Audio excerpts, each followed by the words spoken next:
Hello दोस्तों, जय हिंद। उम्मीद आप फॉलो मस्त होंगे और अपनी पढ़ाई में व्यस्त होंगे। आज आप सभी को मैथ का प्रैक्टिस नंबर 20वां कराया जाएगा और इसमें देखा जाएगा कि इंपॉर्टेंट क्वेश्चन जो आपकी परीक्षाओं में बन सकते हैं या पूछे गए हैं, और साथ साथ में ये देखा जाएगा कि इससे कितने प्रश्न बन सकते हैं। तो शुरू हो जाइए। कहा जाता है ना कि ना संघर्ष ना तकलीफ तो खाक मजा है जीने में, ना संघर्ष और ना तकलीफ तो खाक मजा है जीने में, बड़े बड़े तूफान थम जाते हैं जब आग लगी हो सीने में। तो आइए दोस्तों शुरू करते हैं पहला क्वेश्चन और देखते हैं आपका पहला क्वेश्चन क्या है। क्या कह रहा है पहला क्वेश्चन, देखिए कह रहा है अंडों के दाम में 25% की गिरावट होने पर 162 रुपए में पहले की अपेक्षा 2 दर्जन अंडे अधिक खरीदे जा सकते हैं। जाहिर सी बात है, ये बताए कहीं किसी वस्तु के दाम में अगर कमी हो जाएगी तो आप क्या करेंगे। अगर पहले कुछ रुपए हम खरीदते थे अब अधिक आपको मिलने लगेगा। जब दाम में कमी होगी तो आपको अधिक मिलने लगेगा। वही वाला प्रश्न है, अगर दाम में बढ़ोतरी हो जाती तो आपको कम मिलने लगता। ये भी इस पर प्रश्न बना जा सकता है। तो सबसे पहले हम इस वाले पर देखेंगे कि कितने प्रश्न भी बन सकते हैं और इसको साथ साथ सॉल्व करेंगे। तो देखिए, जब घटेगा ना तो घटा हुआ मूल्य आप निकालेंगे। क्या? घटा हुआ मूल्य। क्योंकि घटा ना तो करना क्या, देखिए परसेंटेज को ऊपर लिखिए बटा 100 करिए, जो रुपया दे रखा है उसको ऊपर लिखिए, जितना अधिक या कम कहेगा तो इसमें क्या हो रहा है, अधिक मिल रहा है। दाम कम होगा तो अधिक मिलेगा, दाम बढ़ गया होता तो कम मिलता है। तो बस अभी इसको कर लीजिए, 25 चौक को 100, ये कितना 2 से कट जाएगा ना, 2 अट्ठे 16, 2 एक 2, यानी कितना आ गया आपका 81/4 रुपया। ठीक है ना। लेकिन आपको देखिए ये घटा हुआ मूल्य, अगर क्वेश्चन पूछ दिया होता ना कि घटा हुआ मूल्य बताओ तो 81.4 हो जाता है। इसको फिर उसके बाद से हम सॉल्व कर लेते, जो आपका कितना आता है 4 दूना 8 और कितना होता है 20.25, ये हो जाता ना। ये हो गया 20 रुपया प्रति दर्जन, ये आता आपका घटा हुआ दाम। लेकिन पहले कितना था तो ये बताइए, 25% की गिरावट ना हो गई, इसका मतलब गिरावट नहीं हुआ होता है तो हमारा दाम कुछ न कुछ अधिक रहता ना। तो इसका मतलब हुआ कि 81/4 में 25% गिरावट हो गई तो हमको क्या हो जाएगा, ये हो जाएगा 100/75। ये हमारा पहले का दाम आ जाएगा। और ये पूछ भी रहा है पहले का दाम बताओ, तो देखे ना क्या किए हैं, ये घटा हुआ दाम आया है। हमको पहले का चाहिए तो 25% गिरावट हो रहा था तो घटे हुए दाम में 25% गिरावट कर देंगे। ये समझ लीजिए, ये आपका कौन सा मूल्य है, ये बेचने वाला ना मूल्य हो गया। जब घट गया दाम तो बेचने वाला हमको चाहिए था पहले वाला, 25% की गिरावट हो रही थी तो पहले वाला मूल्य। ऐसे ज्ञात करते हैं तो कितना हो जाएगा, 25 3 75, 25 चौक को 100, 4 से 4 कट जाएगा और एक कितनी बार में कट जाएगा 27 प्रति, यानी 27 रुपया प्रति दर्जन, ये हो जाएगा। यानी पहला सवाल घटा हुआ मूल्य पूछता तो उसका आंसर हो जाता 20.25। अगर पहले का मूल्य पूछ रहा तो 27 रुपया हो जाएगा। अब देखिए ये दूसरा सवाल हो गया, पहला हो गया दूसरा हो गया। अगर ये पूछता ना कि घटे हुए मूल्य के हिसाब से अब हमको कितना किलोग्राम मिल जाएगा, तो देखिए कुल रुपया है 162 और घटे हुआ वाला दाम था 81/4। तो ये देखिए क्या हो जाएगा 162/81, ये 4 ऊपर छलांग मार देगा तो 81 दूना 162 और 4 दूना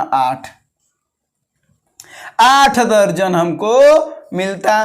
कब? घटे हुए वाले दाम से। लेकिन जरा देखा जाए अगर चौथा क्वेश्चन की बात करें, जो पहले था वो कब कितना मिलता, उससे कितना मिलता, तो कुछ नहीं करना भैया, आपके पास रुपया हुआ तो 162 है ना, अब 27 आया है तो 27 से इसको काट देंगे तो कितनी बार में कटेगा, 6 बार में, यानी 6 दर्जन तो मिलेगा। अब बताइए इन दोनों का अंतर 2 दर्जन है कि नहीं है, 2 दर्जन है कि नहीं है। तो साफ साफ आपको दिख रहा होगा कि जब दाम घट गया इतना रुपया हो गया तो आपको मिलने लगा 8 दर्जन, और नहीं घटा रहता तो आपको मिल रहा था 6 दर्जन। तो दाम घटने से 2 किलोग्राम का फायदा हुआ कि नहीं हुआ, हुआ ना फायदा। तो बस यानी इस पर टोटल 4 सवाल बना जा सकते हैं। सवाल भी आप समझ लिए होंगे। लेकिन अगर यहीं पर कह दिया होता कि 25% दाम गिरावट न होकर के वृद्धि हो जाए तब 162 रुपये में, तो क्या होगा, जब वृद्धि होगा तो हमको क्या मिलेगा, कम मिलेगा ना। अब यहाँ पर 2 दर्जन अधिक मिला था, वहां पर 2 दर्जन कम मिलेगा। उस पर भी 4 सवाल बनेंगे, बता दीजिएगा एकदम इसी तरीके से। और ये वहां पर बस बढ़ा हुआ मूल्य रहेगा और सब कुछ बात वही रहेगा, बस वहां पर जो पहले वाला मूल्य था वो कुछ अलग आएगा, वो आएगा 81/4 × 100/120 हो जाएगा। और यहां पर उसको सॉल्व कर लीजिएगा। ठीक है ना, दशमलव में आएगा, तो उसका भी आप आंसर दे दीजिएगा। यानी टोटल अगर इसमें देखा जाए तो टोटल 8 सवाल बना जा सकते हैं, 4 कमी वाले में जो गिरावट देते हैं और 4 वृद्धि वाले में, ठीक है ना। चलिए, तो ये सवाल को पूरा आप समझ गए होंगे। तो जो पहले निकाला जाता है वो क्या निकाला जाता है, घटा हुआ, क्या घटा हुआ, और अगर बढ़ता तो बढ़ा हुआ। चलिए, तो इसका पैटर्न आपको समझ में आया होगा। हाँ, अब चलते हैं अगले सवाल पर। जरा देखिए क्या कर रहा है। यक्ष 80,000 रुपए के निवेश से एक व्यापार शुरू करता, अच्छी बात है भैया, व्यापार करना चाहिए। 6 महीने पश्चात वाई भी आ गया, 6 महीने के पास एक ठोर आ गया। अब कर हम 1 लाख रुपया निवेश करेंगे। 6 महीना बाद आया, चिल्ला करके बोला सुनो हम 1 लाख रुपया निवेश करेंगे। तो क्या कर रहा, 2 वर्ष के पश्चात उन लोगों का लाभ का अनुपात बताओ। कोई दिक्कत नहीं है, कोई भी दिक्कत नहीं है। यक्ष क्या कर रहा है, यक्ष लगा रहा 80,000 रुपया, और बाद में और ऐसे सवाल में आप सीधा सीधा ये ध्यान देंगे कि कितने समय के लिए लोगों ने लगाया है, तो आपको पता चलेगा कि 2 वर्ष के लिए, 2 साल के लिए इन्होंने लगाया है, अर्थात 24 महीना के लिए लगाया। बोलिए कोई दिक्कत बिल्कुल भी नहीं है। अगर बात करा जाए वाई कितना लगाया, तो वाई आया 6 महीने पश्चात, तो लगाया कितना होगा 18 महीने तक न, 18 महीने तक न लगाएगा। अगर 6 महीने बाद आया है तो 6 महीना तो नहीं लगाया, 6 महीना तो घूम रहा था, तो 6 महीना बाद आया, लगाया, कितना रुपया लगा दिया, ये 1 लाख रुपया लगा दिया, है ना, ये 1 लाख रुपया लगा दिया। अब वो ये पूछ रहा तो इनका अनुपात बताओ, तो कुछ नहीं, लीजिए अनुपात ज्ञात कर लीजिए।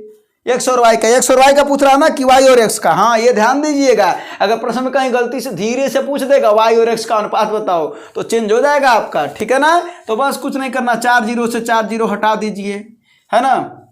6 चौक को 24 और 6 त्रिक को 18, ये न हो गया। और 2 दूना 4 और 2 पचे 10, यानी कितना आया 8 दूना 16 और 5 तिहाई 15, 16 अनुपात 15, यानी आपका एक्स और वाई का अनुपात जो आया वो 16 अनुपात 15 आया। अगर यहीं पर दे दिया होता कि इनका लाभ कितना है 6200 रुपया है 2 साल के बाद से, तो जरा बताइए इसका हिस्सा क्या होगा यक्ष का, और वाई के लाभ का हिस्सा क्या होता है। तो कुछ नहीं करते, तो यक्ष का हिस्सा निकालते, कितना 16 और बटन दोनों को जोड़ देते तो कितना आ जाता हो 31 और गुणे 6200 रुपया। वाई का आ जाता कितना हिस्सा है वाई का 15 और बटा 31 गुणे 6200 रुपया, जो आ जाए आपका कितना आ जाएगा ये 16 दूना 3200, और ये कितना आ जाएगा हो 15 दूना 3000। बस, तो ये भी सवाल दे सकता था इसके आगे, लेकिन वो नहीं दे रखा था तो कोई बात नहीं, लेकिन दिया होता तो हम ऐसा लगाते, नहीं दिया तो ये तो है ही। तो इसका आंसर आपका आ गया 16 अनुपात 15। कोई दिक्कत बिल्कुल भी नहीं। अब अगला सवाल पर चलते हैं। अब अगले सवाल को देखा जाए। हाँ, तो अगला सवाल क्या कर रहा है जरा सुनिएगा, करा है। हाँ, ये देखिए अच्छा सवाल है, करा 4 पर 61 घात प्लस 4 पर 62 घात प्लस 4 पर 63 घात, ये निम्न में से कटेगा किससे। तो एक बात बताइए, सब जगह क्या कॉमन दिख रहा है 4 पर 61, क्या यहाँ पर बचा 1 बचा, यहाँ पर 4 पर कितना घात बचा 1, और यहाँ पर 4 पर कितना 2 बचा न। अरे 2 बचा ना, 61 गायब हो गया यहाँ से, तो 4 पर 2 घात बचेगा ना 63 में से, यहाँ पर 2 ऐसे, यहाँ पर 62 था 61 गायब हो गया तो 1 ठो बचा, और यहाँ कुछ नहीं था तो 1, ठीक ना। तो बस मैथ में कहा जाता है ना, जिसका कोई नहीं होता है गुणा और भाग में उसका 1 होता है। आज जोड़ और घटाना में 0 होता है, 0 जोड़ दीजिए, 0 फर्क और घटा दीजिए, कोई फर्क नहीं पड़ने वाला। वैसे गुणा में 1 का गुणा कर दीजिए, चाहे भाग करिए, कोई फर्क नहीं पड़ने वाला है। तो बस यहाँ पर देखिए 4 पर 61 घात हो जाएगा, आ गुणे 4 पर कितना हो जाएगा 16, 4 20, 1 21। अब देखिए यह पूछ रहा है किससे कटेगा। अब ऑप्शन देखिए, तो पहला ऑप्शन आपको दिख रहा होगा 3, और 3 से जब काटेंगे तो 3 7 21, अर्थात ये पूरा कट जाएंगे, ये पूरा कट जाएंगे। अच्छा एक बात बताइए, मान लेते हैं कि 2 से आपको काटना है 2 गुणे 2 गुणे 3। अब आप कह रहे हैं कि 2 से कैसे, अब यहाँ से 2 से काटेंगे तो केवल यही 2 बार कटेगा। अरे ये पूरा संख्या कट जाएगा, देखना चाहते हैं। देखिए 2 दूना 4 तिहाई 12, तो 12 को 2 से काटिए 6 बार में कट गया कि नहीं कट गया, तो वही ना पूछ रहा है। तो जब अगर ये कटेगा तो जैसे ये कट रहा है अगर, तो ये नहीं कटेगा तो कट गया, अर्थात आपका उत्तर होगा 3, ठीक है। तो बस, और ये सवाल बढ़ाया भी जा सकता था, आगे भी दिया जा सकता था, ठीक है ना। चलिए ये भी समझ में आ गया होगा। अब अगला क्वेश्चन देखते हैं।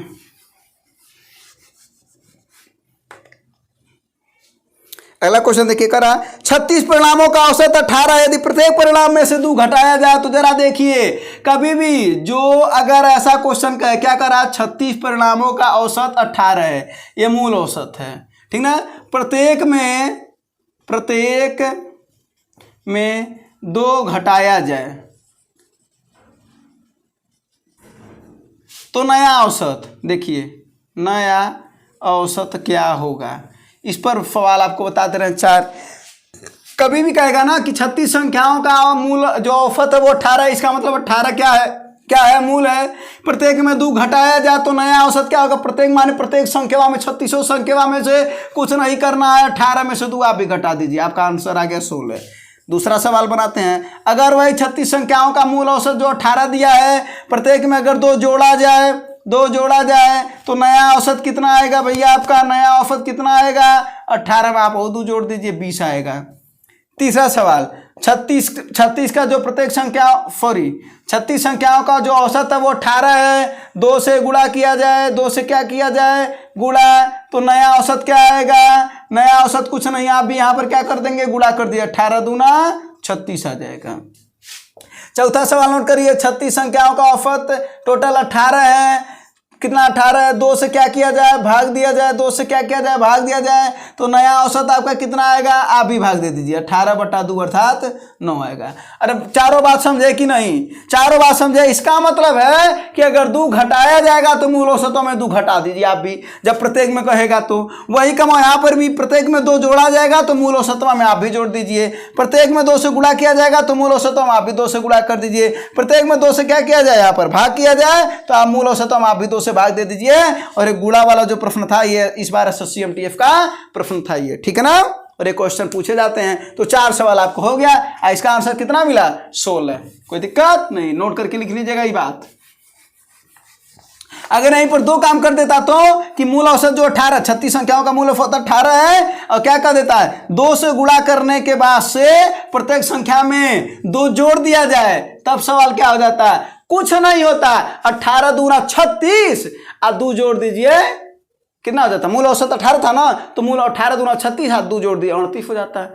अगर वही 2 अरे क्या गुणा करने के लिए कहे 2 से, अब बाद में कहते 2 घटा दिया जाए तो क्या हो जाता है, 18 दूना 36 और 2 घटा दीजिए 34 हो जाता है, कोई दिक्कत नहीं है। प्रत्येक संख्या में अगर 2 से भाग देने के लिए कह देता है, 18 औसत रहता है तो 9 आपका आया था ना, और उसके बाद से कह देता 2 जोड़ दीजिए तो 11 हो जाता है, 2 घटा दीजिए तो 7 हो जाता है। सवाल खूब बन सकते हैं, ठीक ना, समझेंगे तो सवाल खूब बन सकते हैं। चलिए अगले क्वेश्चन पर देखिए, करा किसी मूलधन पर यदि 2 वर्षों का साधारण ब्याज और चक्रवृद्धि ब्याज इतना रुपया है तो ब्याज की दर ज्ञात करिए।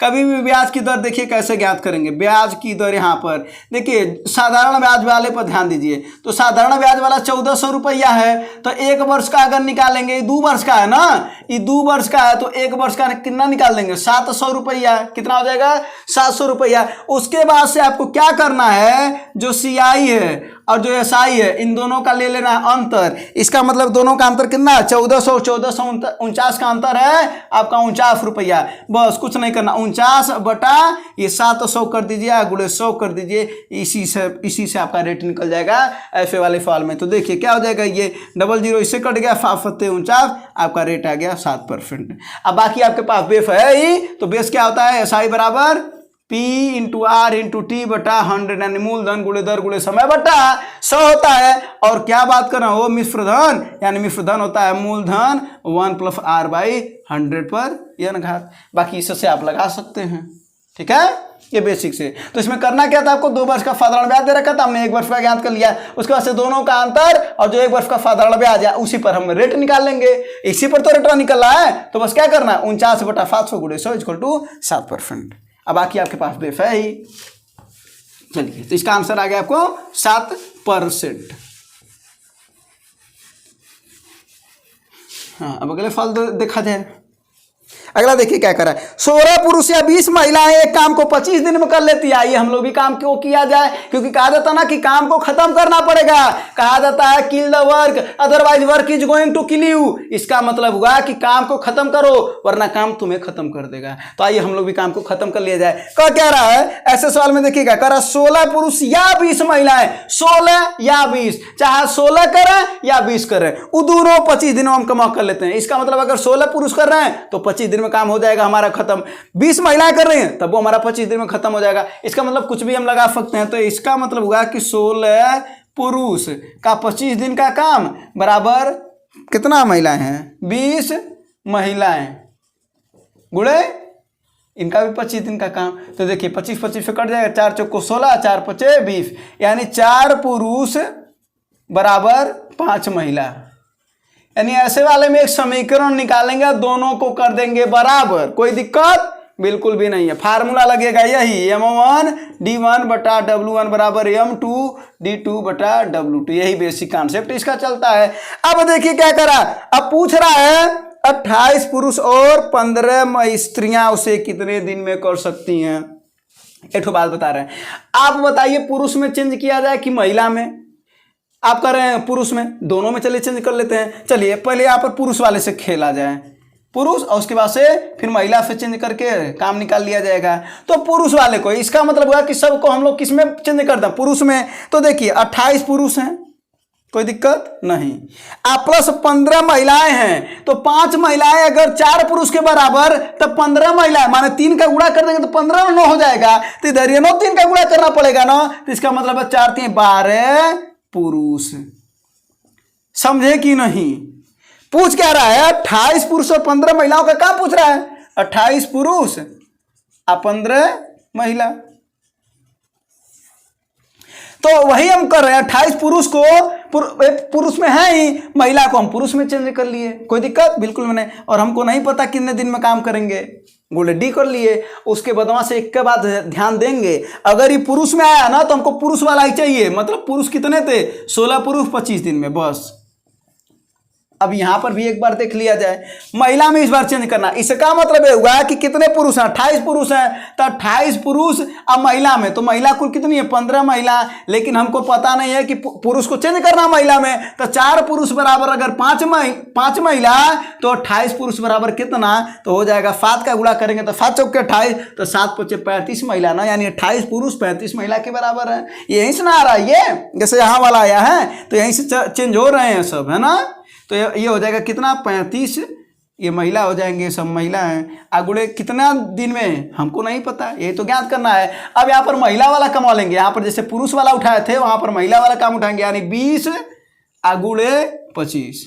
बस अब इसी को सॉल्व कर लीजिए, क्या हो जाएगा ये 28 12 40 गुणे डी बराबर 16 गुणे 25। ये कितना हो जाएगा, 4 चौको 16, 4 दहाम 40, 2 पच्चे 10 और 2 दूना 4 और 5 पच्चे 25, यानी डी बराबर 10 दिन। देखा जाए वहाँ पर क्या आ रहा है, 35 5 40 10 50, यानी 50 गुणे डी बराबर 20 गुणे 25, 25 दूना 50 और 2 दहाम 20। तो डी बराबर ये 10 आया ना, देखिए। तो यहाँ पर भी 10 दिन, वहाँ पर भी, इससे कोई फर्क नहीं पड़ता। आप बस पुरुष में चेंज करना हो कर लीजिए, नहीं तो महिला में चेंज कर लीजिए, बस आपका आंसर आ गया 10 दिन। यानी कितने दिन में काम खत्म हो जाएगा, 10 दिन में। कब, 28 पुरुष और 15 महिलाएं एक साथ काम करें तो ये या वाला सवाल याद रखिएगा। या वाले सवाल में हमेशा क्या कर लेते हैं, दोनों को बराबर कर लेते हैं और वहां से एक मान आपको आ जाएगा, और अगला जो पूछेगा उस वाले में हम केवल और केवल क्या कर रहे हैं, रख रहे हैं। या तो मर्जी आपको पुरुष में बदलिए, या तो मर्जी आपको महिला में बदलिए, ठीक है ना। चलिए अगले प्रश्न पर आ जाता है। अगला प्रश्न जरा देखिएगा क्या कह रहा है कि 5% चक्रवृद्धि ब्याज की दर से उधार दी गई 6,000 रुपए की धनराशि का 2 वर्ष का मिश्रधन क्या होगा। पहली बात तो आप फार्मूला इस पर भी लगा सकते हैं, P1 + R/100⁴ P का वैल्यू दे रखा है 6,000 रुपया, R का वैल्यू दे रखा है 5% और N का वैल्यू दे रखा है 2 वर्ष, ठीक ना। लेकिन एक बात बताइए जरा सा कि अगर जो रेट दे रखा है, यानी जो दर दे रखा है 5% और ये 2 वर्ष के लिए, तो अगर रेट इसका निकाला जाए, प्रभावी परसेंटेज निकाला जाए, फार्मूला क्या होता है, 5 + 5 + 5 गुणे 5/100। बोली होता है कि नहीं होता है, होता है ना। तो बस ये कितना हो जाएगा, ये 5 5 25 चौको 100 और ये 0.25 होता है, यानी 10.25। ये आपका हो गया प्रभावी परसेंटेज। तो अब जानते क्या करिए, आप इस तरीके से भी लगा सकते हैं, एक तो फार्मूला आप डायरेक्ट रख लीजिएगा तो भी आ जाएगा, नहीं तो अब देखिए कैसे निकालेंगे मिश्रधन। आप 6,000 रुपया, इसका पहले ब्याज ज्ञात कर ले, तो ब्याज कितना 10.25% आपका रेट आया, 5 के हिसाब से 2 साल का 10.25% आया ना, तो यह निकाल लीजिए। तो 10.25 आप बट्टे 100 कर लीजिए, ये 2 0 2 0 से कट जाएगा, ये 1 0, इसका क्या हो जाएगा 6 गुणे 102.5 हो जाएगा, हो ना जाएगा। तो 6 5 30 के 0 और दशमलव लगा ले रहे हैं, तो 3 आया ना, तो 6 दूना 12 3 15 6 का नाम 6, यानी 615 रुपया ब्याज। अगर क्वेश्चन पूछा होता है कि ब्याज कितना है तो 615, लेकिन आपसे मिश्रधन पूछ रहा है कि कितना हो जाएगा, तो 6,000 आपका मूलधन था, 615 ब्याज आ गया आपका, तो 6,615 नहीं आया आपका, आया ना। तो बस प्रभावी रेट ज्ञात कर लीजिए। इस सवाल में थोड़ा सा चेंजिंग कर लेते हैं।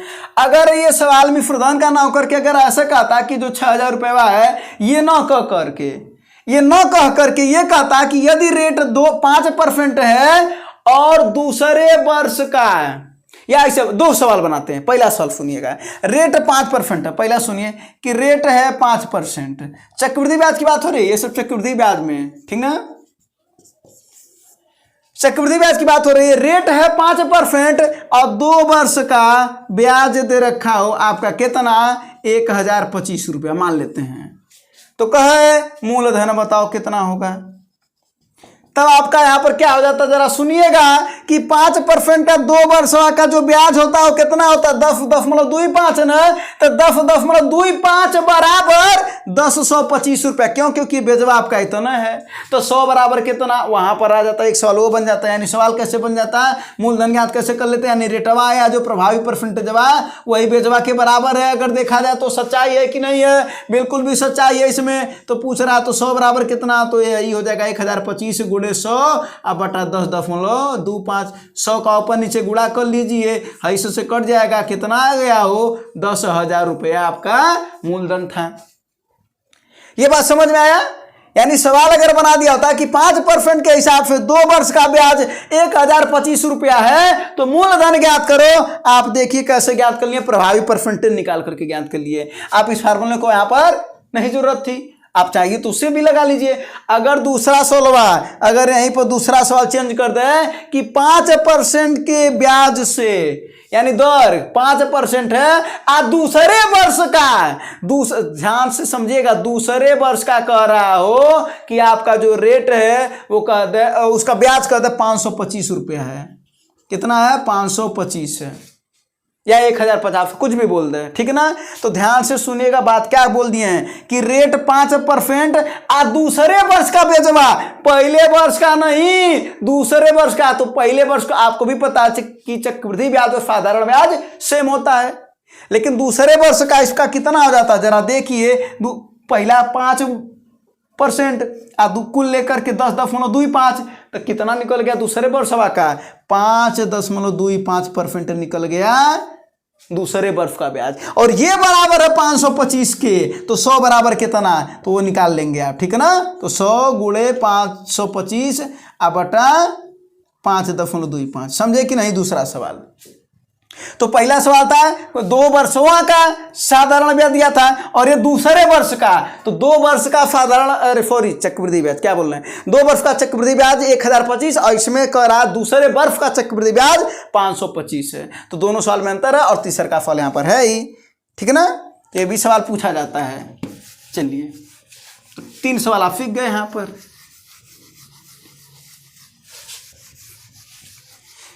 कभी कभी बहुत जल्दी आ करके बोल देते हैं, तो ऐसा नहीं ना कि आप कंफ्यूज हो जाते हैं। अगर नहीं होते हैं तो अच्छी बात है, होते हैं तो इस थोड़ा सा इसमें और चेंज करके थोड़ा इत्मीनान से सवाल को समझा देंगे। चलिए हाँ, अगला देखिए क्या कर रहा है, sine theta plus cosec theta बराबर 2। बात को समझिएगा, sine theta plus cosec theta बराबर 2 लिख रखा है। इसको हम यहाँ ऐसे भी लिख सकते हैं, साइन थीटा प्लस 1 बटा साइन थीटा बराबर 2। क्यों? क्योंकि कॉसेक थीटा का मान होता है 1 बटा साइन थीटा, ये साइन इसके उल्टा होता है। अगला सवाल बना लेते हैं जरा सा, कॉफ थीटा प्लस सेक थीटा बराबर अगर दे तो सॉल्वा दूँ, या इसी को लिख सकते हैं हम लोग काफ थीटा प्लस 1/काफ थीटा बराबर दूँ। तीसरा सवाल बना लेते हैं tan theta plus cot theta बराबर 2, या इसी को बना लेते हैं हम लोग ten theta plus 1/tan theta बराबर 2।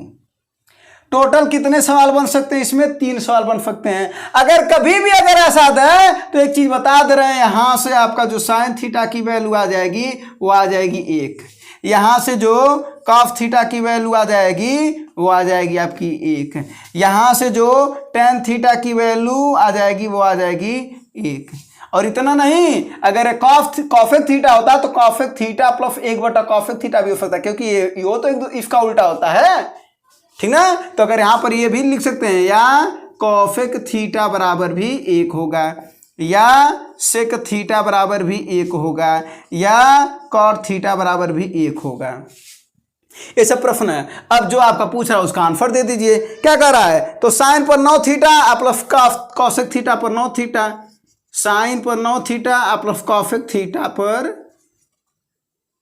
9 थीटा का मान, तो बताइए जरा साइन थीटा का मनवा 1 है तो 1 पर 9 घात हो गया, आप प्लस कॉसेक थीटा का मनवा 1 पर 9 घात, आपका कितना 1 + 1 अर्थात 2। तो ऐसे सवाल में कभी भी कितना भी घात रहे इस पर, अगर वही चीज पूछ रहा है तो उसका आंसर होगा 2। अगर कहता है कि साइन पर 100 घात यानी sine to the power 100 theta plus cosec to the power 4 theta उसका मान, उसका भी उत्तर 2 ही होता है।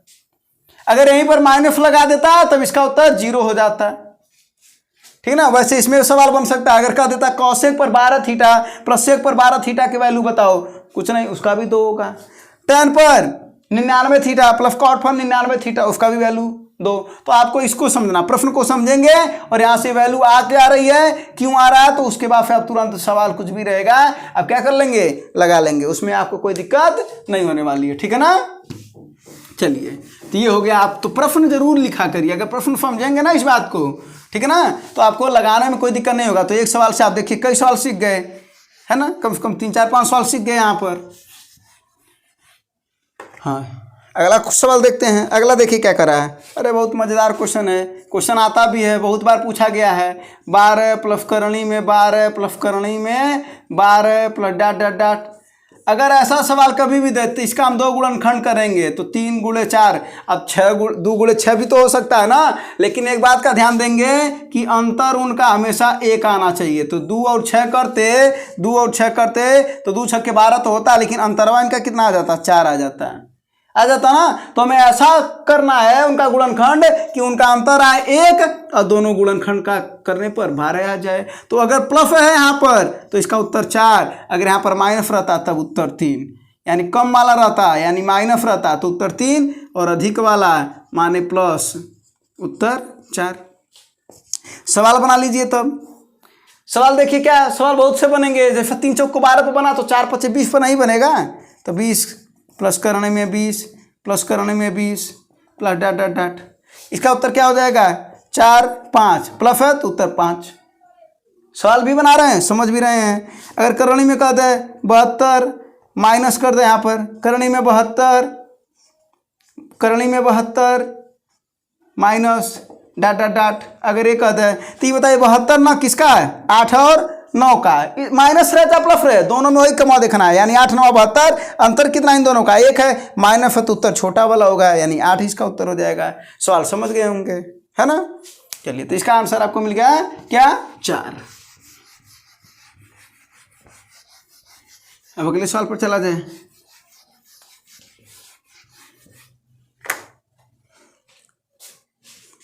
अगला फल जरा देखिए क्या कर रहा है। घड़ी के मिनट की सुई, पहली बात आप फार्मूला लिख लीजिए, कभी भी ऐसा फल है तो 30h - 11/2 यम कर लीजिएगा, जहाँ h क्या है, घंटा, एम क्या है, मिनट। अब ये क्या है, डिग्री, कोण निकालने का सूत्र है, कोण निकालने का सूत्र है, नोट करके लिखिएगा। कोण निकालने का सूत्र 30h - 11/2 यम, ठीक ना। अगर बात करें कि 24 घंटे में 180 डिग्री का कोण कितनी बार बनता है, 22 बार बनता है। 24 घंटे में 0 डिग्री का कोण कितनी बार बनता है, 22 बार बनता है। 24 घंटे में 90 डिग्री का कोण कितनी बार बनता है, 44 बार बनता है। ठीक है ना, ये सब बात ध्यान दीजिएगा। ठीक है, पहली बात, अगर कहा जाए कि 1 मिनट, मिनट वाली सुई, मिनट वाली सुई 1 मिनट में कितने का कोण बनाती है, तो बनाती है आपका 6 डिग्री का। घंटे वाली सुई अगर 1 मिनट में पूछा जाए वो कितना बनाती है, वो 1/2 डिग्री बनाती है। ध्यान से समझिएगा, मिनट वाली 6 डिग्री बनाती है, घंटवा वाली 1 मिनटवा में आधा डिग्री का कोण बनाती है। ठीक है ना, ये बात ध्यान दीजिएगा।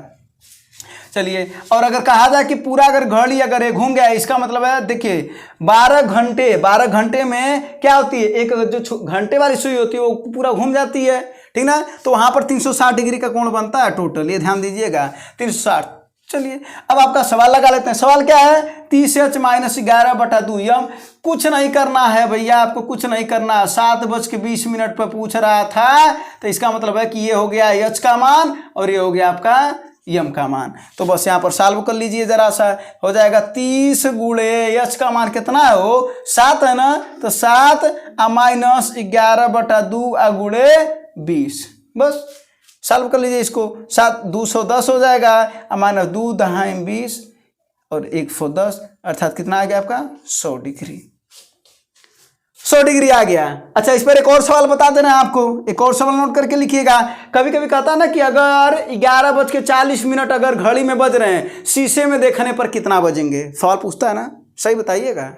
सवाल पूछता है ना 11:40 पर, इसको क्या करिएगा ना 23:60 से हमेशा घटा दीजिएगा, घटा दीजिएगा।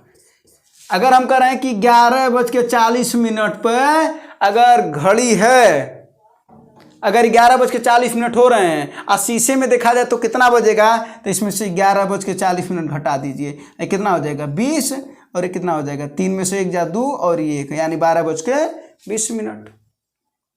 ठीक है ना, तो ये उल्टा हो जाता है उसका। तो 23:60 में से इसको क्या करते हैं, समय को घटा देते हैं, यही आपका आंसर हो जाता है। तो ठीक है, तो इसका आंसर आ गया ना, तो फार्मूला नोट करके लिखिएगा। और सब सवाल भी पूछे जाते हैं, सब भी डायरेक्ट एसएससी के भी सवालों, रेलवे ग्रुप डी में भी ये क्वेश्चन पूछे जाते हैं। ग्रुप डी का आपका एग्जाम भी आने वाला है ना, 17 अगस्त से शुरू हो रहा है।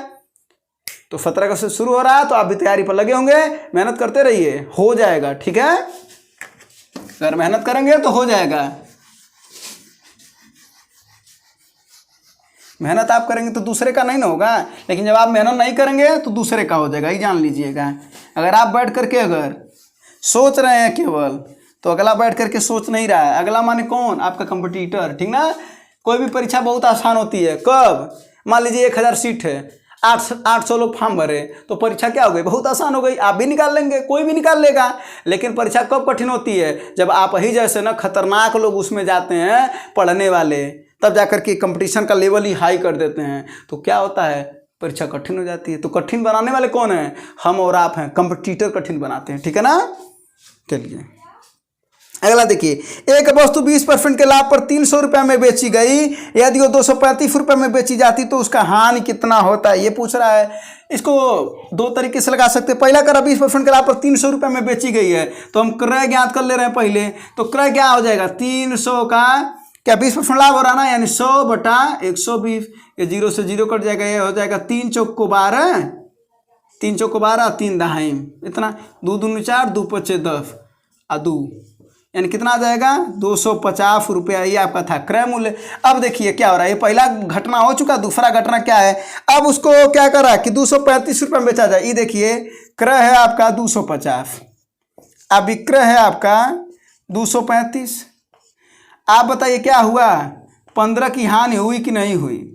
क्रय मूल्य था 250, 235 रुपये में आप बेचे, 15 रुपये का नुकसान हो गया, तो हानि परसेंटेज कैसे निकालते हैं, तो 15 बटा क्रय मूल्य अगुड़े 100, 0 से 0 कट जाएगा, 5 पचे 25, 5 दूना 10, 5 तिहाई 15, 3 दूना 6%। पहली बात। दूसरा तरीका अगर देखा जाए तो दूसरा तरीका देखिए क्या कर रहा, 300 रुपया बेचा जा, जब 300 रुपये में बेचा जा रहा तो लाभ हो रहा 20%, इसका मतलब 120, यानी जो 300 रुपया है ये विक्रय मूल्य ना, तो यही तो 120 के बराबर है, तो 100 तो क्रय मूल्य के बराबर होता है और ये विक्रय मूल्य के बराबर है। तो यही पूछ रहा, तो बताओ जरा सा 235 किसके बराबर होगा, तो कुछ नहीं कर लीजिए।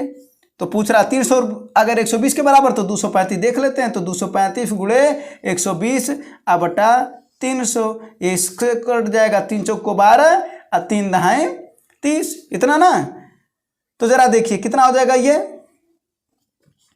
इसका गुणा कर लेते, तो 4 पच्चे 20, 2 आया, 4 तिहाई 12, 2 14, 1 आया, 4 दूनी 8 है और 1 9, अब बटा 10, ये से कट गया। 94% के बराबर ये आ रहा है कौन? 235। कुल कितना आपका होता है क्रय मूल्यवान? 100, तो 100 से कितना कम है आपका? 6% क्या है? कम है, तो 6% की हानि नहीं हुई। बस आप ऐसे भी लगा सकते हैं जैसे आपकी इच्छा। चलिए अब अगला फॉल को देखा जाए।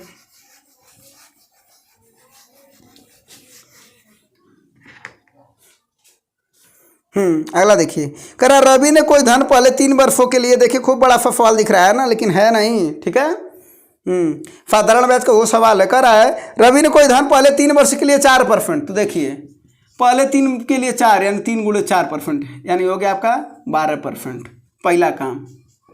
दूसरा देखते हैं, कर अगले 2 वर्षों के लिए 8%, यानी 2 वर्षों के लिए 8%, तो ये हो गया 8 दूना 16%। तीसरा देखते हैं, कर रहा है तथा 5 वर्ष के बाद, यानी 3 और 2 5 वर्ष हो चुका ना, आप कुल कितने के लिए लगा रहा है जरा देखिए। यदि वो 7 वर्ष का कुल साधारण ब्याज, देखिए 7 वर्ष का कुल साधारण ब्याज जो दिया है, यानी वर्षवा कुल है कितना? 7 वर्ष, यही ध्यान दीजिएगा, वरना आप 5 में गुणा कर देंगे अगला रेटवा का, ठीक है ना। अरे 3 साल हो गया, 2 साल और हो गया, तो 2 साल और बचा है, तो 2 साल के लिए रेटवा कितना है? 9%, तो ये हो गया 2 9 18%। तो कुल कितना हो गया 7 वर्ष का? अगर देखा जाए तो 7 वर्ष का कुल रेटवा हो गया कितना? ये 6 2 8 और 8 16, 6 आया और 1 1 2 1 3 1 4, 46%। अब देखिए कह रहा है, तो यही जो 7 वर्ष का कुल साधारण ब्याजवा आया वो 46% आया। इसका मतलब हुआ कि 46% ही कहीं न कहीं 19,550 रुपये के बराबर बोलिए, है कि नहीं है। अब क्या पूछ रहा था तब आपका? कितना धन उधार लिया, यानी 100% पूछ रहा है, यानी मूल राशि आपका पूछ रहा है। तो बस यानी 46% बराबर 19,550, तो 100 बराबर कितना हो जाएगा? 19,550 गुणे 100 अब बटा कितना? 46, ठीक है ना। तो जरा इसको काट दीजिए, तो ये कितना बार में कट जाएगा? ये 2 23 संयम और ये 50 बार में, और 23 से इसको काट दीजिए तो कितना हो जाएगा? ये 23 से काट लेते हैं 1955 को, हाँ, तो देखिए ये कितना बार हो जाएगा? ये 6 बार जाएगा ना, 20 छक्के 7 दूना 14, 6 त्रिका 18 और 6 दूना 12 1 13, नहीं बहुत, कितना बार जाएगा? 8 बार, हाँ, 8 त्रिका 24 और 2 आया, और 8 दूना 16 2 18, हाँ ठीक है। ये 1 और ये 1 15, और ये कितनी बार में जाएगा? 5, यानी 5 3 15, 5 1 5 1 5 दूना 10 और 1 11, एक कट गया, यानी कितनी बार में आया? कटा ये 85 बार में। तो बस यहाँ पर कितना आया? 800, ये जीरो भी था और गुणे 50, बस 2 जीरो पहले लगा दीजिए। 5 25 25 के 5 2 आया, 5 8 40 2 42,500 रुपये आपका मूलधन था। बस ये कैलकुलेशन कर लीजिएगा। तो आपको ये समझ में आया कि साधारण ब्याज वाले ऐसे सवाल कैसे लगाए जाते हैं। बस सभी रेटवा को क्या कर दिए हैं? जोड़ दिए हैं, और 46% बराबर कितना के है? ब्याजवा के बराबर 19,500 के बराबर, 19,550 के बराबर, तो पूछ रहा 100 बराबर कितना, तो बस कर लिए। तो 100 बराबर इतना 42,500, यही आपकी मूल राशि थी, यही उधार लिया था वो, ठीक है। चलिए हाँ, अब अगला फल देखते हैं। हाँ, अगला जरा देखिएगा, करा 8 सेंटीमीटर तथा 3 सेंटीमीटर त्रिज्या के 2 वृत्तों का जरा लिखिएगा। तिर्यक स्पर्शी की लंबाई, अगर तिर्यक स्पर्शी की लंबाई की बात करेगा तो लिखिएगा करणी में d² minus r1 plus r2 का होल स्क्वायर। और अगर उभयनिष्ठ स्पर्शी की लंबाई अगर देगा तो इसका फार्मूला लिखिएगा करणी में d² minus r1 minus r2 का होल स्क्वायर। ये 2 फार्मूले हैं, दोनों लिखिएगा। अब तिर्यक स्पर्शी क्या होता है? देखिए 2 वृत्त हैं, मान लेते हैं, देखिए 2 वृत्त हैं, तो ये जो इसकी होता है ना स्पर्शी, यही इसकी तिर्यक स्पर्शी है, यही। और ये जो होता है ना यहाँ से लेकर के यहाँ तक, ये इनके केंद्रों के बीच की दूरी है, इनके केंद्रों के बीच की दूरी है। और यहाँ से लेकर के यहाँ तक ये इसकी क्या है, त्रिज्या है, यानी ओ है और ये ए है, तो ओ ए इसकी त्रिज्या है, ये भी एक त्रिज्या है इसकी R1, और इसकी मान लेते हैं ये त्रिज्या है R2। और उभयनिष्ठ अनुस्पर्शी क्या होता है, जरा ये देखिए, ये दोनों वृत्त हैं, अगर ये इसको ऐसे ऊपर से काट रहा है तो इसके क्या है, उभयनिष्ठ अनुस्पर्शी हैं, ठीक ना। और ये क्या है, केंद्रों के बीच की दूरी। और यहाँ से ए से लेकर के अगर बी तक पूछा जाता है क्या है, यही तो उभयनिष्ठ स्पर्शी की लंबैया है। और अगर ये बात करा जाए यहाँ से लेकर के यहाँ तक, ये तिर्यक स्पर्शी की लंबैया है। बस अब सवाल आपको लगाना है, तो ये फार्मूला नोट कर लीजिएगा, इसी पर सवाल है ना। हाँ, तो अब सवाल देख लीजिए, सवाल क्या कर रहा है, देखिए क्या कर रहा है, 8 सेंटीमीटर और 3 सेंटीमीटर त्रिज्या के दो वृत्त है, यानी एक 8 दे रखा है और एक 3 दे रखा है। डी का मान पूछ रहा है और इसकी लंबाई दे रखा है, तो लंबाई कितना दे रखा है भैया, 12 बराबर करणी में कितना हो जाएगा, डी स्क्वायर माइनस 8 माइनस 3 का होल स्क्वायर ही हो जाएगा। तो दोनों पक्षों का वर्ग कर दीजिए तो हो जाएगा 144। आइए डी स्क्वायर, क्योंकि करणी हटाने के लिए ऐसा कर रहे हैं, तो 8 में 3 जा 5, तो 5 का वर्ग कितना हो जाएगा 25, और ये महाराज इधर आ जाएगा तो कितना हो जाएगा, 25 को 144 में जोड़ेंगे तो 169 बराबर डी स्क्वायर। तो डी बराबर यहाँ से जब निकालेंगे तो आपका आ जाएगा 13 सेंटीमीटर, यानी केंद्रों के बीच की दूरी उनकी कितनी होगी, 13 सेंटीमीटर। कब, जब त्रिज्या एक 8 रहे और एक कितना रहे, 3 रहे, और उनके जो स्पर्शी की लंबाई है वो कितना रहे, 12 रहे, तो उनके बीच की केंद्रों के बीच की दूरी होगी 13। तो दो फार्मूला लिखिएगा, बस दो फार्मूले पर ये सवाल है। अगर तिर्यक वाला आ जाएगा तो तिर्यक वाला लगा लीजिएगा, ठीक है ना। चलिए, रेलवे में भी पूछा जाता है और SSC में भी पूछा जाता है। अब अगले क्वेश्चन पर चला जाए।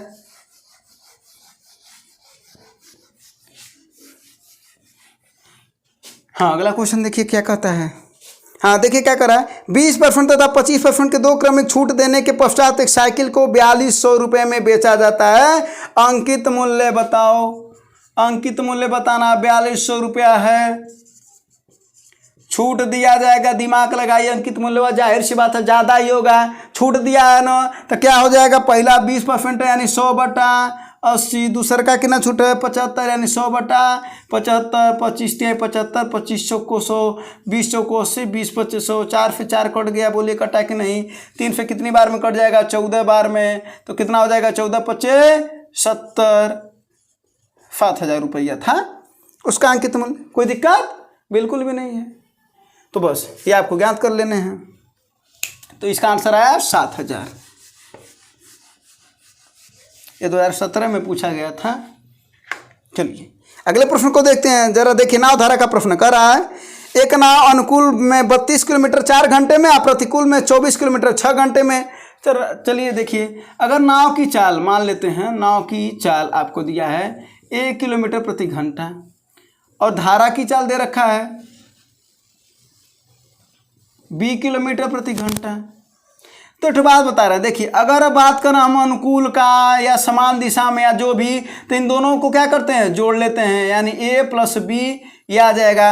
अगर वहीं पर बात करें प्रतिकूल में क्या होता है, तो प्रतिकूल में दोनों को क्या करते हैं, दोनों चाल को घटा देते हैं। इसका मतलब है कि अगर ये दिया रहे 8 और अगर ये दिया रहे 5, और ध्यान दीजिएगा हमेशा कि नाव की चाल धारा की चाल से हमेशा अधिक होती है। अगर ये दिया रहे नाव की चाल 8 किलोमीटर प्रति घंटा और धारा के दिया रहे 5 किलोमीटर प्रति घंटा, तो जरा बताइए अनुकूलवा कितना हो जाएगा, तो कह दीजिए कुछ नहीं, 8 × 5 बराबर कह दीजिए 13 किलोमीटर प्रति घंटा हो जाएगा। इसमें क्या दिक्कत है, अगर प्रतिकूल निकालना होगा तो 8 में से 5 घटा देंगे तो 3 किलोमीटर प्रति घंटा हो जाएगा। लेकिन अगर मान लेते हैं नाव और धारा न दिया हो और अनुकूल और प्रतिकूल दे रखा हो, तब आपको नाव का चाल ज्ञात करना होगा, तो क्या करेंगे, तो कुछ नहीं करेंगे, अनुकूल प्लस प्रतिकूल इन दोनों को जोड़ करके अधिया दीजिएगा, यानी आधा कर दीजिएगा, नाव की चाल ज्ञात हो जाएगी। धारा की चाल ज्ञात करने के लिए इन्हीं दोनों को एक दूसरे से घटा दीजिएगा और उन्हीं को क्या कर दीजिएगा, आधा कर दीजिएगा। कैसे बता दे रहे हैं, मान लेते हैं कि हम अनुकूल चाल कितना दे रखे हों, मान लेते हैं 20 किलोमीटर प्रति घंटा दे रखे हों, आप प्रतिकूल चाल दे रखे हों हम 6 किलोमीटर प्रति घंटा। आप पूछ रहे हैं नाव का चाल बताओ, तो कुछ नहीं करना, क्या करना, नाव की चाल में दोनों को जोड़ के अधिया दीजिए, यानी 20 × 26 और 26/2 अर्थात कितना आया, ये 13 आ गया। कोई दिक्कत नहीं। अगर धारा का ज्ञात करना होता तब क्या करते, दोनों को घटा दीजिए, अनुकूल माइनस प्रतिकूल, यानी 20 में 6 जाए 14 और 14 को अधिया दीजिए, कितना आ जाएगा आपका 7 किलोमीटर प्रति घंटा। नहीं समझ में आया? बिल्कुल समझ में आएगा। चाल बराबर आपका फार्मूला पता है, दूरी बटा समय। और यहाँ पर क्या होता है, यहाँ पर कितने प्रकार के चाल होते हैं? 4, नाव की चाल, धारा की चाल, अनुकूल चाल, प्रतिकूल चाल। बस अब सवाल लगा लेते हैं। करा है अनुकूल, यानी अनुकूल में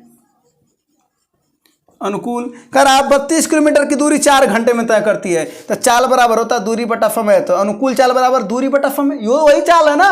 तो अनुकूल चाल बराबर दूरी बटा समय, यानी कितना हो जाएगा 32 बटा कितना 4, ये आपका आ गया 8 किलोमीटर प्रति घंटा। ज्ञात करना प्रतिकूल। प्रतिकूल में क्या हो रहा है, 24 किलोमीटर की दूरी 6 घंटे में जा रही है। तो यो तो दूरी बटा चाल होता है। तो कितना आ गया 4 किलोमीटर प्रति घंटा। अब आपको क्या पूछ रहा है, अगर नाव का पूछता तो क्या कर देते, जरा देखिए। अनुकूल और प्रतिकूल जब था, नाव ज्ञात कर रहे थे, तो दोनों उनको जोड़ के अधिका दीजिए। तो नाव का ज्ञात करने के लिए क्या करेंगे, 8 4 12 और 12 का आधा 6। देखिए एक लाइन में आप आंसर बता देंगे अगर कॉन्सेप्ट समझ में आएगा। धारा की चलिए जरा बता दीजिए। तो 8 में 4 जाए 4 और 4 बटा 2 करेंगे तो कितना आएगा, 2 आएगा, 2 किलोमीटर प्रति घंटा। क्या पूछ रहा था, नाव की गति बताओ। तो 6 किलोमीटर प्रति घंटा। बस इतने में सवाल आपका लग गया। अगर कॉन्सेप्ट समझेंगे तो लग जाएगा। तो इससे ये है एक कॉन्सेप्ट आपका, ठीक है। चलिए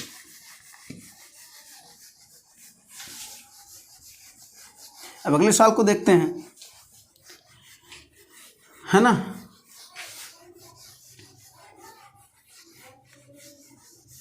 हाँ अगला फल देखिए। अगला फल क्या है, हाँ कितने सवाल हो रहे हैं, बस कुछ और सवाल है। हाँ जरा ये वाला सवाल देखिए। करा ए और बी एक ही समय में 40 किलोमीटर प्रति घंटा और 50 किलोमीटर प्रति घंटा की गति से चलना प्रारंभ करते हैं और उन्हें 15 मिनट अधिक का समय लगे। कभी भी अगर ऐसा कुछ दिया रहे, चाल दे रखा हो, क्या दे रखा हो, चाल, उनकी चाल दे रखा हो और अधिक या कम समय की बात कर रहा हो, ठीक है ना। तो देखिए क्या करेंगे आप केवल उनकी चालों का गुणा कर दे, यानी 40 × 50 और दोनों का ले लीजिए अंतर, यानी 10।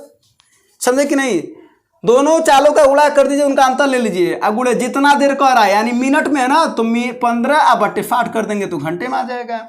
तो 15 बटे 60, अगर घंटा में दिया रहता तो बटे 60 नहीं करते, मिनट में दे रखा है तो कर देते। बस अब इसी को कर लीजिए, 15 चौको 60, आइए 10 चौको 40, फीस कट गया। आपका आंसर कितना आया, 50 क्या किलोमीटर। ये दूरी निकालने का फार्मूला है, ठीक है ना।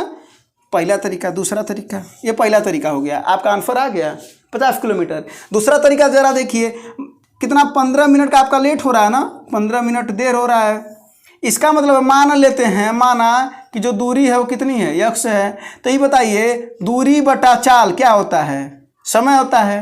दूरी बटा चाल क्या होता है, समय होता है। और यही अंतरवा कितना है, 15 बटे 60 के। तो इनका अंतरवा मतलब माइनसन करेंगे, नहीं समझे। अरे भाई 15 मिनट अधिक लग रहा है, तो किससे अधिक लग रहा है, यानी इनका इसका मतलब हुआ कि जब 40 और 50 जब जा रहे थे, इन्हीं दोनों का अंतर दे रखा है। तो बस अब इसी को सॉल्व कर लीजिए। कितना हो जाएगा, 40 और 50 का एलसीएम 200। इसको काटेंगे तो 5x ऊपर हो जाएगा, इसको काटेंगे तो 4x बराबर 15 चौको 60, यानी 1/4 हो जाएगा। बोले कोई दिक्कत। अब देखिए 5x में से 4x हो जाए, x बराबर 200/4, इससे काट देंगे 50 किलोमीटर। बोलिए आया कि नहीं आया, आया ना। तो ये सब आपके क्या हैं, तरीके हैं। आप किसी भी तरीके से इसको क्या कर सकते हैं, लगा सकते हैं। एक और तरीका बता दे रहे हैं। अब देखिए यहाँ पर अगर बात कर रहे हैं कि A और B, यहाँ पर लिख दे रहे हैं, हाँ A और B, यहाँ पर चाल का अनुपात, यहाँ पर चालों का अनुपात ज्ञात कर लीजिए। जैसे देखिए यहाँ पर 40 दे रखा है और ये 50 दे रखा है, A और B का, ठीक ना, दे रखा है ना A और B का। हाँ तो इसका मतलब है कि ये चालों का अनुपात कितना आ गया है, 4:5। तो समय का अगर अनुपात ज्ञात करा जाए तो ये क्या हो जाएगा, 5:4, क्योंकि चाल और समय एक दूसरे के क्या होते हैं, उल्टा होते हैं। अब देखिए इन दोनों में अंतरवा कितने का, 1 का, और यही एक किसके बराबर है, 15 मिनट के बराबर है। बोलिए कोई दिक्कत हो तो, 15 मिनट अधिक लग रहा है ना, तो वही 1 मिनट और किसके बराबर है, 15 मिनट के बराबर है। तो जरा बताइए 5 किसके बराबर हो जाएगा। तो आप कहेंगे 15 पचे कितना, 75, यानी 75 मिनट के बराबर हो जाएगा। अगर हम पूछा 4 किसके बराबर हो जाएगा, तो आप कहेंगे 60 मिनट के बराबर हो जाएगा। बस अब देखिए दूरी का फार्मूला क्या होता है भैया, यहां से लगाइए। दूरी का फार्मूला क्या होता है, चाल गुना समय होता है। चाल कितना है इसका, पहले का, पहले से निकालना है तो पहले से निकाले। चाल कितना है, 40 गुणे समय पहले का कितना है, पहले वाले का समैया है 5 और 5 बराबर है 75, यानी 40 × 75 बटा 60 करेंगे ना, क्योंकि मिनट है ना। तो बस 0 से 0 कट जाएगा। ये 2 3 6 और 2 दूना 4, और 3 25 में 75 यानी 25 दूना 50 किलोमीटर। अगर आप इससे निकालना चाहते हैं बी वाले से, तो भी वही दूरी बराबर क्या होता है, दूरी बराबर चाल गुणे समय। कोई दिक्कत बिल्कुल भी नहीं है। तो चाल को कैसे निकालेंगे, चाल कितना है इसका 50 है, तो हो जाएगा 50 गुणे समैया इसका कितना है, समैया वाला 4 है, और 4 बराबर है 60, यानी 60 मिनट अब बटा 60 कर देंगे, इससे कट जाएगा 50 किलोमीटर आ गया आपका। इसका मतलब है एक तरीका, दो तरीका और 3 तरीके हैं, सबसे फास्ट तरीका यही है। बस दोनों का गुणा कर लीजिए बटे उनका अंतर, गुणे जितना देरिया हो रहा है, अधिक कहे चाहे कम कहे, ठीक है ना। चलिए, तो बहुत अच्छा सवाल है जो आपकी परीक्षाओं में क्या होता है, बार बार आता है। वो देखते नहीं है, कहता है इसमें 15 मिनट लेट इकट्ठा कर दिया था ना, ऐसे भी कर सकता है। 5 मिनट पहले पहुंच रहा है, 10 मिनट बाद पहुंच रहा है, तो पहले और बाद कहेगा तो भी समय को क्या कर देंगे, जोड़ देंगे, ठीक है ना। तो सवाल ऐसे भी देता है। और कहता नहीं है स्कूल पर, कोई लड़का स्कूल पर जाता है अगर 40 से जाता है तो क्या हो रहा है, 5 मिनट लेट पहुंच रहा है, 50 से जा रहा है तो 5 मिनट पहले पहुंच जा रहा है, तो वहाँ पर 10 मिनट का अंतर देता है, ठीक है ना। बस वही वाला सवाल था ये। हाँ, अगला जरा देखिए, कर रहा है 14 किलोग्राम मूल्य वाले चावल को 11 के साथ मिलाना है और दाम हो जाए 11.6 रुपया। बोले थे हम आपको, कभी भी अगर कहे एक चावल 1 चावल 2, और जब दोनों को मिला करके मिक्स बनाए तो आप हमेशा कौन सा मेथड, एलिगेशन मेथड, ठीक ना। तो लगा दीजिए, इन दोनों का अंतर बताइए कितना हो जाएगा, 0.6। इन लोगों का अंतर कितना हो जाएगा, ये 12 हो जाएगा, 0.4 जोड़ेंगे तो यानी 2.4। बस इसका मतलब 6 चौको 24, यानी ये 1:4। आपका आंसर आ जाएगा 1:4 का। कोई दिक्कत बिल्कुल भी नहीं है। चलिए, तो इसका आंसर आपका आ गया 1:4। अगला फल देख लेते हैं। अगला देखिए, करा एक पाइप की फिर टंकी को 5 घंटे में पानी भर सकता है। यहाँ पर बस इतना ध्यान दिया करिए, मान लेते हैं 2 पाइप है, 5 घंटे और एक कितने में भर रहा है, 4 घंटे। इनका काम निकाल लीजिए, कुल काम हो गया कितना 20। इसकी क्षमता निकाल लीजिए तो 20/5 कर देंगे तो कितना हो जाएगा ये 4, और इसकी क्षमता निकालेंगे तो 20/4 कर देंगे 5। अब इतना ध्यान देंगे, एक बात ही कर रहा है, एक पाइप की फिर टंकी को 5 घंटे में भर सकता है। पहिलका वाला क्या कर रहा है, भर रहा है, इसका मतलब ये प्लस होगा, और जो खाली कर रहा है ना वो माइनस होगा। तो दूसरा वाला देखिए कर रहा 4 घंटे में खाली कर रहा है, तो ये ध्यान दीजिएगा। अब कुल काम निकाल लीजिए, तो अगर काम निकाला जाए ना, एक दिन का अगर इनका काम यानी 1 घंटे का अगर काम निकाला जाए, इनका कितना है 4, ये प्लस है और ये माइनस है, यानी -1 आया। तो अब हम क्या कर लेंगे, कुल समय निकालेंगे, तो समय बराबर क्या होता है, समय बराबर होता है काम बटा क्षमता। तो काम कितना है 20 और क्षमता कितना है -1, अर्थात -20 आया। -20 का मतलब क्या हुआ, -20 घंटा, माइनस का मतलब हुआ खाली कर देगा, यानी 20 घंटे में क्या हो जाएगा, वो खाली हो जाएगा, 20 घंटे में खाली हो जाएगा। कोई दिक्कत बिल्कुल भी नहीं है। चलिए, तो इसका आंसर आ गया 20 घंटा। ये सब तो छोटे छोटे सवाल जल्दी जल्दी लग सकते हैं, है ना।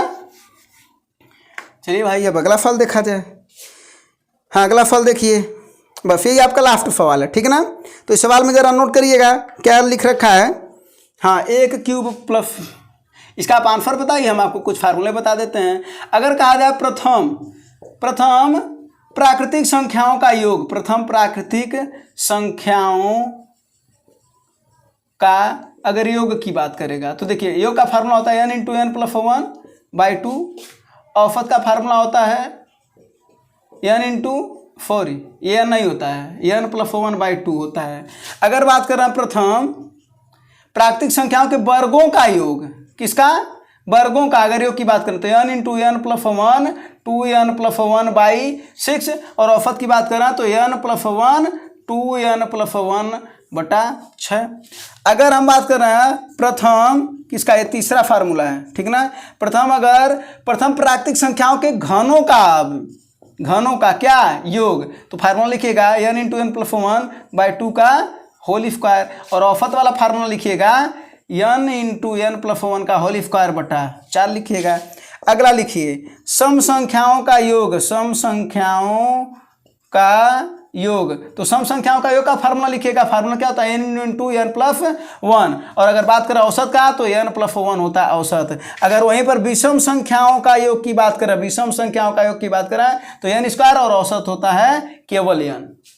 और ये सब 1 से लेकर के 100 तक के सवाल बना जाते हैं। तो इसमें जरा देखिए, इसमें करा 1 से लेकर के 10 तक, यही वाला सवाल है। n का मान यहाँ पर 10 नहीं रख लेंगे तो 10 गुणे 11/2, यही ना। तो 10 गुणे 11/2, 2 से 10 कट जाएगा तो कितना हो जाएगा 5 गुणे 11, 11 5 55, और 55 का वर्ग क्या हो जाएगा 30 25, है ना। 55 का वर्ग कितना होता है निकाल लीजिए। देखिए कैसे निकालते हैं, 5 का वर्ग 25, और 5 का वर्ग 25, अब 5 5 25, और 25 दूना 50, एक अंक छोड़ के लिख दीजिए। 5 2 5 5 10, और 2 1 3, समझे कि नहीं। और क्या संख्या बता दें, बोलिए कौन सा संख्या जानना चाहते हैं, 78। चलिए इसका वर्ग ज्ञात कर लीजिए। 7 7 49, 8 8 64, ठीक ना। दोनों का क्या कर लेना है, उसी का वर्ग कर लेना है, यानी 7 7 49, 8 8 64। उसके बाद से जितनी तीनों संख्याएं दिख रहे हैं ना उनका गुणा कर लीजिए। 7 8 56, और 56 दूना 112, एक अंक छोड़ के लिखिएगा 112। देखिए एक अंक छोड़ दिया ना, 4 6 2 8, 9 1 10, और 4 1 5 1 6, ये हो जाएगा। तरीका समझ गए होंगे, ठीक है ना। चलिए ये इतना आपका चीजें बन गया, तो आपका आंसर भी आ गया आपका। अब एक बात बताते हैं ना, जो 1 से लेकर के 100 तक जो टोटल क्वेश्चन बनते हैं ना, वो क्वेश्चन बहुत बनते हैं। 1 से लेकर के 100 तक किस पर भी बनेगा, प्राकृतिक संख्याओं का योग क्या होगा, यानी n का मान 4 रख देंगे। औसत भी पूछेगा तो 100 + 1/2, यानी हो जाएगा 50.5, और हो जाएगा 50 50। वर्गों का भी बोलेगा तो n का मान रख देंगे 100, औसत भी पूछ सकता है। घनों का भी योग पूछेगा, आप योग भी ज्ञात कर सकते हैं, औसत भी ज्ञात कर सकते हैं। 1 से लेकर के 100 तक कुल कितनी सम संख्याएं होती हैं, 50 होती है। कितनी, 50 सम संख्या होती है, 50 विषम होती हैं। तो n का मान 50 मिला ना, 100 थोड़े नहीं मिलेगा। 100 सम संख्या होती है क्या 1 से लेकर के 100 तक, नहीं ना, 50 होती है ना। तो n का मान 50 रखेंगे तो 50 गुणे 50 + 1 यानी 51, ये योग मिल गया। और औसत क्या मिल जाएगा 50 × 1 यानी 51 औसत मिल गया। वही विषम का अगर बात करें तो 50 का वर्ग हो जाएगा 2500, और ये क्या हो जाएगा केवल 50। अब वही सवाल 1 से लेकर के कितने तक बनता है, 50 तक भी बनता है। वही सवाल बनता कि नहीं बनता है। तो ये सब बात आपको क्या करना है, ध्यान देना है, ठीक ना। चलिए अब कुछ हम आपको एक्स्ट्रा चीज बता दें, जैसे देखिए नोट करिएगा इसको, डाट डाट डाट अगर आप कर रहे हैं 50 + 49 + 48 प्लस डाट डाट डाट 3 + 2 + 1, मतलब समझ रहे ना। देखिए 1 2 3 शुरू किया आप 50 तक गया, और उसके बाद फिर क्या हुआ, वहाँ से उतरना शुरू किया। तो देखिए जो बीच में रहता है ना, जो एकदम बीच में रहेगा, ठीक हो ठीक। जैसे इसके बगल में क्या रहा होगा, इसके बगल में रहा होगा 49 रहा होगा ना, इसके बगल में रहा होगा 48। तो यहाँ से जहाँ से उतरना शुरू किया ना, इसी का वर्ग कर दीजिएगा, यानी 50 का वर्ग यानी कितना हो जाएगा 2500। ये इसका योग हो जाएगा। अगर इसका योग पूछे तो इसका आंसर हो गया ये। कैसे वो बता देते हैं, जरा देखिए 1 + 2 + 1 जोड़ लीजिए, कितना हो जाएगा। इसका आंसर होना चाहिए कि यहीं से उतर रहा है तो इसका होना चाहिए 2 का वर्ग, है ना। तो 2 का वर्ग कितना होता है 4, तो जरा जोड़िए 2 1 3 और 1 4, कोई दिक्कत नहीं है। अगला वाला जरा कर लेते हैं, अगला वाला कर लेते हैं। एक और आप अभी आपको सिखा देंगे, आपको समझ में आ जाएगा कि कहना क्या चाह रहे हैं। देखिए 1 + 2 + 3 + 4, और यहाँ से उतर जाइए। इसका उत्तर होना चाहिए 4 का वर्ग अर्थात 16 होना चाहिए ना। तो जरा देखते हैं 2 1 3 3 3 6 और 6 4 10 और 10 3 13 13 2 15 1 16 आया कि नहीं आया। तो अब ये भी अब समझ गए 50 का वर्ग आया है, कोई दिक्कत नहीं है। तो ऐसे भी सवाल आपकी परीक्षाओं में आते हैं, 1 से लेकर के 100 तक के सवाल आते हैं, 1 से लेकर के 50 तक के सवाल आते हैं, ये सब सवाल आते हैं, ठीक ना। चलिए और 1 से लेकर के अभाज्य संख्याओं के भी सवाल आते हैं। अगर देखा जाए तो 1 से लेकर के 100 तक टोटल अभाज्य संख्याओं की संख्या कितनी होती है, 25 अभाज्य संख्याएं होती हैं, ठीक ना। अगर उनका योग की बात करा जाए ना तो 1060 होता है उनका योग, ठीक ना। ये सब नोट करिएगा। और अगर उनका औसत की बात करा जाए ना तो 42.4 होता है औसत। अगर वहीं पर अगर 1 से लेकर के 50 तक की बात करा जाए तो टोटल जो संख्या होती है वो होती है 15। उनका अगर योग की बात करा जाए तो होता है 328। अगर उनका औसत की बात करा जाए तो वो होता है आपका 21.86, ठीक ना। नोट करिएगा। अगर 50 से लेकर के 100 तक की बात करा जाए तो टोटल जो संख्याएं होती हैं 10। इनका योग कितना होता है, वो होता है 732। इनका औसत कितना होता है 73.2, ठीक ना। अगर बात करा जाए 1 से लेकर प्रथम नोट करिएगा, प्रथम कितनी 10 अभाज्य संख्याओं का योग कितना होता है, तो नोट करिएगा 129 होता है। कितना होता है 129। अगर इनका औसत की बात करेंगे तो औसत कितना आएगा 12.9 होगा, ठीक ना। और वही जो 29 होती है ना, वही 10वां संख्या होता है। इसका मतलब अगर 9 अगर अभाज्य संख्या की बात करता है तो उसका उत्तर होता है 10। इसका मतलब क्या, योग, यानी प्रथम 9 अभाज्य संख्याओं का योग 100 होता है। प्रथम 10 अभाज्य संख्याओं का योग 129 होता है। आप 10 से भाग दे देंगे तो औसत निकल जाएगा।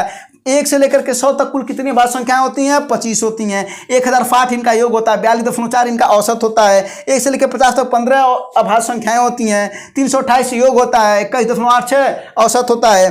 50 से लेकर के 100 तक टोटल 10 संख्याएं होती हैं, 732 इनका योग होता है, 73.2 इनका औसत होता है। ये सब डायरेक्ट सवाल आते हैं। अगर क्वेश्चन वहीं पर कर देता है अगर कि 1 से लेकर के 200 तक टोटल कितनी भाज्य संख्या है, तो वो टोटल आपकी 46। ठीक है ना, तो ये नोट कर लीजिएगा। ठीक है, चलिए ये सब सवाल है आपकी परीक्षाओं में कहीं कहीं किसी न किसी तरीके से पूछे जाते हैं, तो ये सब अपन क्या कर लीजिएगा, नोट कर लीजिएगा। ठीक है ना, चलिए तो यही सब। अब आपका सवाल लास्ट हो गया, आपको सवाल नहीं है। अब आप बाकी जो सवाल हैं वो अगले सेशन में आपको करा देंगे। ठीक ना, अगर ये चीज़ें समझ में अगर आपको आ रही है, अगर इससे आपको कुछ भी बेनिफिट हो रहा है तो आप अपने दोस्तों के पास शेयर जरूर करिए।